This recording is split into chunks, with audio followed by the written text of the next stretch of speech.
If you are distressed by anything external, the pain is not due to the thing itself, but to your estimate of it, and this you have the power to revoke at any moment. Never let the future disturb you. You will meet it, if you have to, with the same weapons of reason which today arm you against the present. Warriors should suffer their pain silently.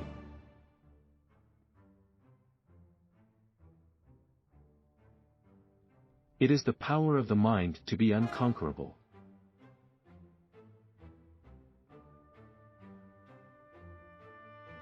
Until we have begun to go without them, we fail to realize how unnecessary many things are. We've been using them not because we needed them but because we had them. A Stoic is someone who transforms fear into prudence, pain into transformation, mistakes into initiation, and desire into undertaking. Feeling too much is a hell of a lot better than feeling nothing.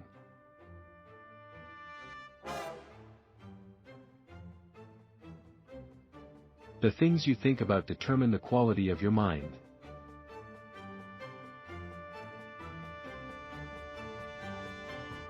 Misfortune nobly born is good fortune.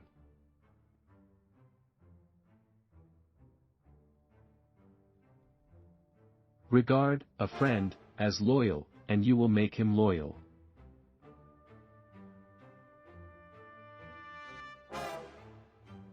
You should live in such a way that there is nothing which you could not as easily tell your enemy as keep to yourself.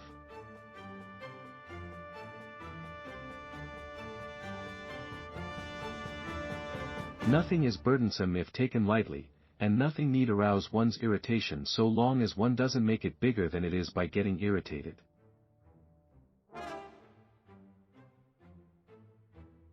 What really frightens and dismays us is not external events themselves, but the way in which we think about them. It is not things that disturb us, but our interpretation of their significance.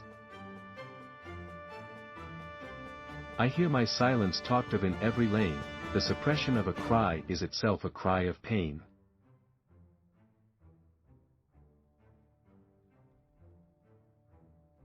It is not the man who has too little that is poor, but the one who hankers after more.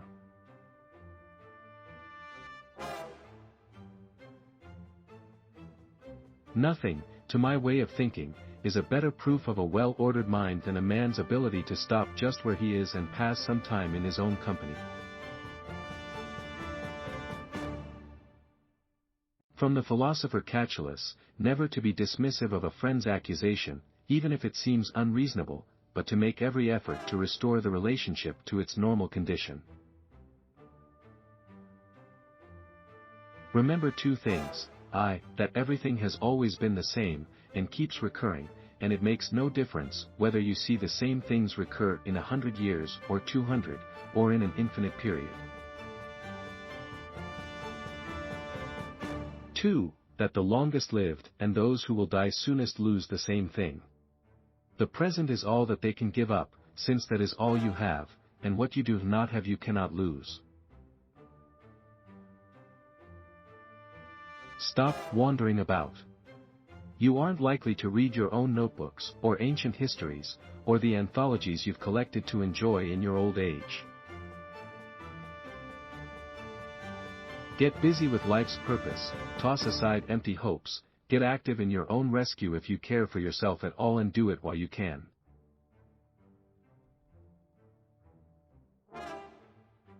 If what you have seems insufficient to you, then though you possess the world, you will yet be miserable.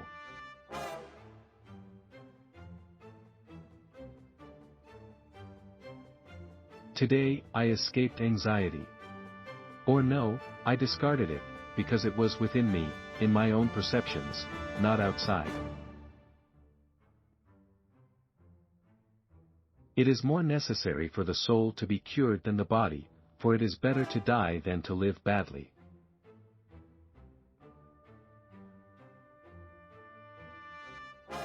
In your actions, don't procrastinate. In your conversations, don't confuse. In your thoughts, don't wander. In your soul, don't be passive or aggressive. In your life, don't be all about business. For death remembered should be like a mirror, who tells us life's but breath, to trust it error.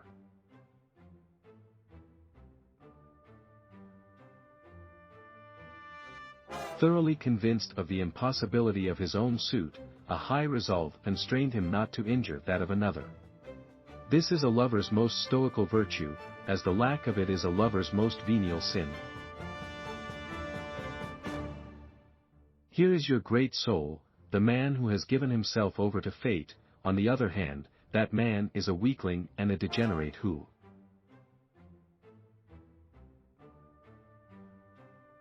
struggles and maligns the order of the universe, and would rather reform the gods than reform himself.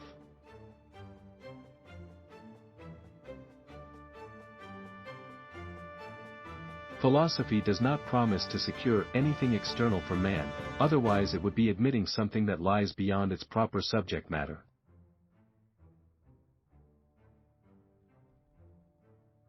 For as the material of the carpenter is wood, and that of statuary bronze, so the subject matter of the art of living is each person's own life.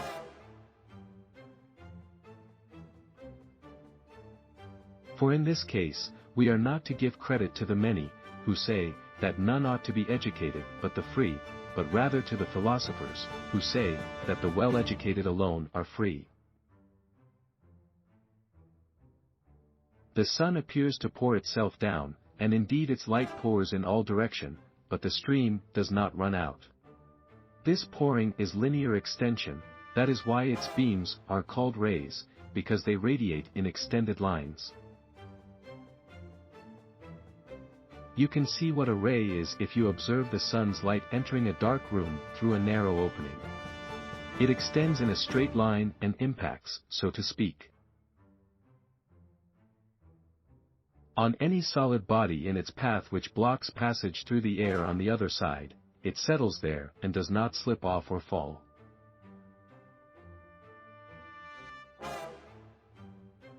Maximum remedium est ire mora.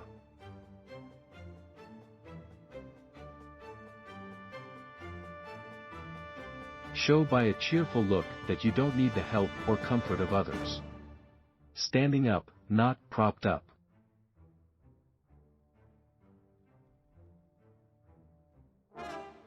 It is not that we have so little time, but that we lose so much.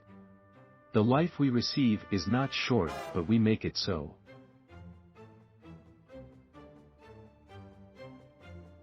Show by a cheerful look that you don't need the help or comfort of others. Standing up, not propped up.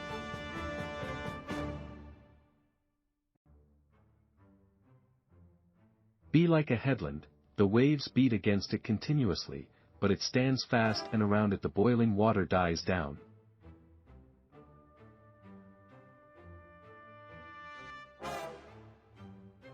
If you care about yourself at all, come to your own aid while there's still time.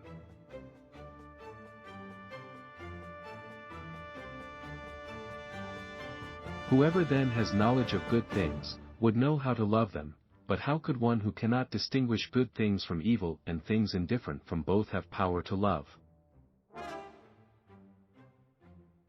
The mind, unconquered by violent passions, is a citadel, for a man has no fortress more impregnable in which to find refuge and remain safe forever. What does it mean to be getting an education? It means learning to apply natural preconceptions to particular cases as nature prescribes, and distinguishing what is in our power from what is not. No, it is events that give rise to fear when another has the power over them or can prevent them, that person becomes able to inspire fear. How is the fortress destroyed? Not by iron or fire, but by judgments. Here is where we must begin, and it is from this front that we must seize the fortress and throw out tyrants.